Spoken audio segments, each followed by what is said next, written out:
gusa Zawadi yararwaye, amajije kurwara ahura n'ikibazo ari nacyo tumunenga.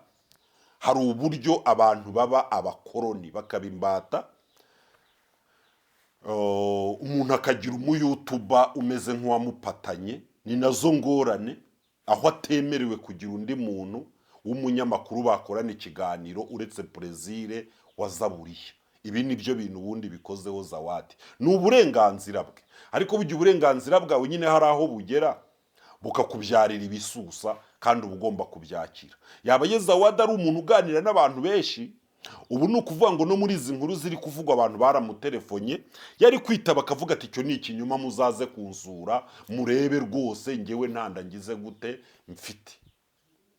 Zawadi rero nta muntu n'umwe yemerewe kwitaba. Zawadi ntabwo yemerewe gukorana ikiganiro n'undi muntu uwo ari we wese. Ibi ni byo rero byabaye intandaro. Ikindi, Zawadi bivugwa ko mu burwayi bwe yabonye amafaranga menshi afashijwe n'abantu. Uwo ni umugisha Imana yamuhaye rwose, kandi n'abantu bamufashije Imana ibahereza umugisha.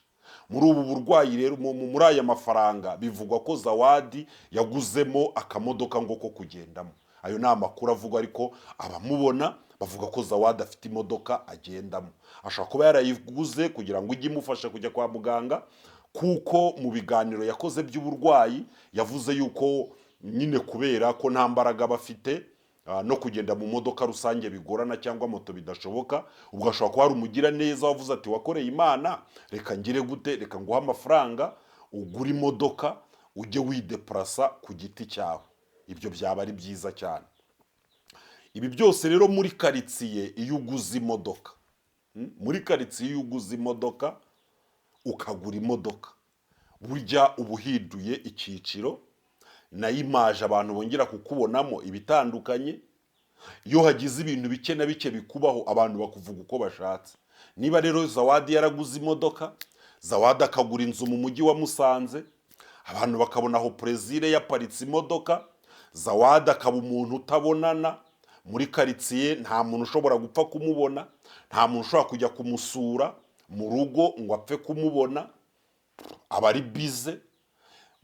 Abantu bahita babona ko umuntu yakize kameme. Noneho rero byaba amambo, yaba arafata n'iyo miti yahindura uruhu rwe, babona umuntu abyibushye bagahita bavuga bati impamvu adashaka gusuhuza. Burya iyo umuntu ari umukene akunda gusabana n'abantu. Abantu bajya bakunda kugira ayo makosa. Wagenda ubona utuntu ukumva ko ari abantu mutakiri ku rwego rumwe, cyangwa ukigira busy. Umuntu yaba ari mu modoka agaca ku bantu, umuntu yamaje gutera imbere, abantu baza bakabona nta gisabana, afite indi mibare ari kubara. Ibyo bijya bibaho. Abantu rero hari igihe bahita bafata umukobwa nk'uwo, banamubona yarabyibushye bakavuga bati ibyo ari byo byose impamvu atagifitanye ubusabane n'abantu, birashoboka ko atwite, ari kwanga ko abantu babona ko afite inda. Icyo nicyo abantu b'i Musanze batekereje. Wenda Zawadi ni umuntu ubundi wasabanaga, ni umuntu washyanukaga, none ntari kuvuga. Kandi ibyo bijya bibaho. Abantu barwaye, niba narwaye kanseri, hari igihe umuntu urwaye kanseri ashobora kubaho akabyibuha bitewe n'imiti bafata. Hari igihe ashobora kubaho akananuka bitewe n'indwara igipimo igezeho. Ibyo byose bijya bibaho ku murwayi. Ibi bintu byose rero byegeranye nibyo byavuyemo iki kintu twakwita ikinyoma cy'uko Zawadi agize gute atwite. Hari abavuze bati Zawadi yagiye kugura imyenda muri Goyiko. Iyo nkuru yavuye kuri Penina. Hari abavuze bati Zawadi yabyaye umwana w'umuhungu ati yitwa Tuyishime. Ibyo byavuye kuri Penina. Akavuga ati amakuru nayahawe n'umuntu wa bugufi w'umuvandimwe wa Zawadi. Ariko njya amakuru ubu mfite ari nayo ya nyuma ndakora kuri iyi nkuru ya Zawadi. Kuko ngewe iyo maje kugera ku makuru ya ndani, ubwo sinongera mpita nsoreza aho ngaho. Ngiye niko nkora hano Byishimo Official, niko dukora. Ntabwo tuzongera gukora kuri Zawadi. Kubera iki? Iki ni ikinyoma. Ntabwo Zawadi sinavuga ngo ntiyasambanye kuko sinagendanye nawe, ariko Zawadi ntabwo yigeze asama inda. Icyo ngicyo cyo tukivivure gutyo. Icya kabiri, Zawadi ntabwo yigeze akuramo inda, kuko ntabwo Zawadi yari bukuremo inda atagize gute, atasamye. Icyo cyo Zawadi ntigeze ajya kugura imyenda y'uruhinja muri Goyiko, kuko ntiyari bugura imyenda y'uruhinja atagize gute, atasamye. Icya kane, Zawadi ni ukuvuga ngo ni umuntu abaturanyi bari bakwiriye gushinja icyo twakwita nk'ubwibone, kuko nta ubundi urabizi yuko iyo umuntu arwaye abantu baramusura, abaturanyi bakamusura, bakaza mbese abantu bakakumenya. Ntabwo Zawadi yigeze ntabwo yigeze, mbese ni nka kwa kundi umuntu ashobora kurwara uburozi, abantu bakamubwira bati abantu iyo baje kugusura barakuroga, noneho bikaba ngombwa ko utiyereka abantu. Icyo nicyo cyabaye kuri Zawadi. Icya kabiri, Zawadi yanze kwitaba telefone z'abantu abo ari bo bose. Nta muntu ushobora gupfa guhamagara Zawadi ngo amwitabe. Urumva abanyamakuru benshi bashatse kugira ngo bafate amashiraki, niyo mpamvu mwabonye iyi nkuru yihuse cyane. Zawadi yanze gufata telefone, abantu barahagurutse bakimara kuyibona bajya kumushaka, baramubura, arabihisha. Inkuru noneho iba agiserere. Abantu ku itorero barakangutse baravuga ati ariko Zawadi wa mungani aho ntiyaba atwite. Abantu batangira kumuhamagara telefone ntazifate, abantu batangira kumushaka ngo bamenye amashira kinyoma, baramubura. Ibyo byose bigenda rero byagiserera inkuru, bigeza ku rwego bimera nkaho biba konfirime kuri iyi mihanda ko Zawadi atwite.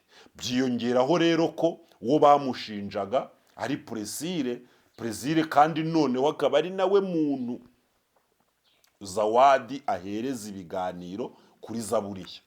Ntimugire ngo kuba Zawadi akorera inkuru ze zose kuri Zaburiya ntabwo bishimisha aba YouTuber, cyane cyane abo mu gisate cya gospel kiyobokama, ntabwo bibashimisha. Sibyo, bundi niba ukora ibiganiro nyine abantu benshi baba bakeneye ko wabaha ibiganiro, niba ari n'amafaranga usaba bakayashaka bakayaguha, niba ari n'amatike usaba bakayashaka bakayaguha. Iyo ibyo utabikoze rero ugakorana n'umuntu umwe, ibyo ngibyo buriya baba bafite kamuzinya n'uburakari, bavuga bati uyu muntu n'uyu, baba barimo kugenda nyine basa nk'abikubira igisata cya showbiz. Kandi nawe nyine ibaze, uri umusitari ukoranye n'umuntu umwe, none se ubwo urumva ntabwo iyi mihanda yaba iy'umuntu umwe, nawe murabyumva neza. Showbiz abantu bose baba bashaka guhaha. Ibyo rero bituma abantu bakugwara inzika, ku buryo uvuze ko ugwaye bavuga ko wigwaje, iyo uvuze ko umeze gutya bavuga ko bimeze gutya. Ngira ngo mwabonye uko Dorcas na Vestine abantu babavuze uko bari, babavuga nuko batari. Burya icyo Dorcas na Vestine baziraga ni igiki? Nuko Emirene yari yarabapatanye, nta wundi muntu n'umwe wigeze abona inyungu muri Vestine na Dorcas. Icyo rero ni urwango uba ufite mu ba YouTuber hano mu Rwanda. Iyo ugize rero ka ereri gake ntawe ukwambika, abantu bagusesengura bakakuvuga uko bakubonye mu gihe cyashize, uko bari kugukeka mu gihe kizaza, bakakuvuga nuko utari, nuko bakurose, nuko bagize gute, kugira ngo base nk'abakora ibiganiro ubundi wagakwiriye kuba warabahaye. Kuko Vestine na Dorcas ni abantu bagakwiriye kuba baranyuze ku macano menshi, bakajya ku Isimbi, bakajya kuri cano zitandukanye. Aho hantu hose rero kubera kuba batarahanyuze, iyo bagize ikibazo bahita babatakana na wa muntu. Ibi nibyo byabaye kuri Zawadi na Plaisir. Nuko Plaisir yafashe Zawadi aramukonda, aramukoroneza, kandi Zawadi ni umukobwa wari buce kuri cano nyinshi. No mu burwayi abantu benshi, nukobwa atabaye umuntu ukaze cyane, ubundi bari bunavuge ko, kandi baranabivuze ko yigwaza rwose pe, buriya bashaka kugufungira umuriro n'amazi. Ibi byose ni intandaro yo kugira ngo iyi nkuru ya Zawadi iba igeze kuri uru rwego. Uwo ni wo mucyo, abantu mubyumve neza. Abantu twavuganye i Musanze barambwiye bati twagerageje kugira ngo turebe uburyo twagera kwa Zawadi, atari ko kubona Zawadi ntabwo byoroshye. Atashobora kuba afite akazi kenshi, ashobora kuba wenda ari bize, ashobora kuko urumva iyo udafata telefone abantu bakeka kurembye, iyo udafata, ariko iyo unarebye umurwaza arayifata. Iyo udafata telefone abantu bakeka kuri bize, iyo udafata telefone abantu bafite ibintu byinshi bavuga. Iyo abantu bagushatse bakakubura, abantu ubundi bagenda batangaza ibyo bumvishije, kuko ubundi weho nyirizina ni weho uba ugomba kuza ugashyira umucyo ku kibazo. Ntabwo rero biramenyekana impamvu nyamukuru Zawadi adashaka kwitaba telefone, ariko nanone ubwo ni uburenganzira bwe, nongere mbigarukeho. Ariko ubu burenganzira bwe mu bihe nk'ibi ngibi, ntabwo ubundi adatwite ntabwo yagakwiriye kugira uburenganzira bungana gutyo. Yagakwiriye kuvuga ati jye baramarabika, kuko buriyi nda ni ikintu udashobora guhisha. Sinzi impamvu Zawadi yaba yemeye ururubwa rero agaceceka ati reka urubwa barunshireho. Ariko ubundi ni nako abantu baba abasitari, ni nako abantu baba abasitari, ni uko umuntu babanza bakamuvuga. Hari n'igihe abasitari banahimba n'ikintu bo ubwabo bakagishyira hanze kigaca mu bandi, ati muvuge ko nwite ndadite, kuko wenda nko kuba byo nko kugaruka mu nsengero, byo insengero zirafunze, kongera guhitinga umuntu yigisha biragoye. Ariko ikintu nk'iki hari igihe gitambuka, ejo mu gitondo mushobora kuzabona Zaburi nshya iteye i Musanze, Zawadi avuga ati abantu baramparabitse, byagenze gutya na gutya, ndarabababariye, nagize gutya. Icyo gihe izina rye riba ryongeye kugira gute, kuzamuka hano muri iyi mihanda.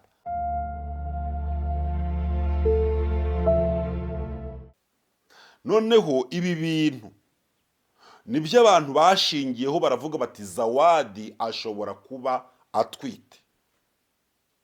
Noneho bagiye guteranya rero waba waramuteye inda, bagiye bahabona uyu muhugabo witwa Plaisir wa Zaburi nshya, bakamubona aje kumukoresha ibiganiro, ndetse bakanamubona batemberana muri Musanze.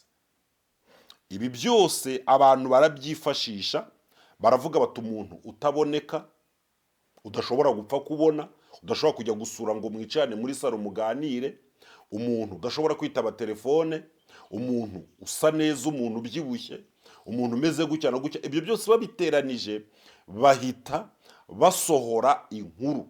Amakuru atangira kuvuga, baravuga bati birakekwa ko Zawadi yaba atwite. Ubwo rero murabizi iyi mihanda, inkuru y'umusitari iyo igeze hariya ngo aratwite, abantu bahita babidevelopa uko bagize gute babonye. Ibi byaba Penina bavuze ngo bavuganye n'abavandimwe ba Zawadi aratwite. Ibi ni ibinyoma, ni ibinyoma. Nta muntu wigeze avugana n'umuvandimwe wa Zawadi, nta wavuganye n'ababyeyi ba Zawadi, ndetse n'abaturanyi ba Zawadi nta makuru bafite. Uhamagaye wese arakubwira ati Zawadi ni umuntu umeze nk'uruhinja ruri muri kuva, ati ntushobora kumubona. No ku rusengero Zawadi ntabwo aboneka. Iyo uhamagaye na pasiteri akubwira ati nta makuru ya Zawadi tugize gute dufite. Ibyo bintu tubyumva gutyo kuri social media. Harimo abavuze ko bishobora kuba ari uko ngo ashobora kuba arwaye. Urabizi ko ushobora kurwara kubera imiti ufata, ukaba ushobora kubyibuha cyangwa se inda ikaza imbere, reka nkoresha iyo mvugo. Noneho wenda waza gukira, inda ikongera igasubira anorudre. Urabizi ko Zawadi ubundi ni umukobwa muto, ariko nyuma muri iyi minsi ya vuba aha, muri uyu mwaka, mu kwezi kwa kabiri muri uyu mwaka, ababonye Zawadi babonye yarabyibushye, yarazanye ubuzima, ubona ko ameze nk'umugore utwite. Abantu rero bafata iyo dese, icyo gishushanyo, iyo image, iyo sura, abantu baravuga bati Zawadi aratwite. Zawadi aratwite. Reka wenda tubare ko ari Satani washatse kugira ngo amuharabike hano muri iki gihugu cy'u Rwanda.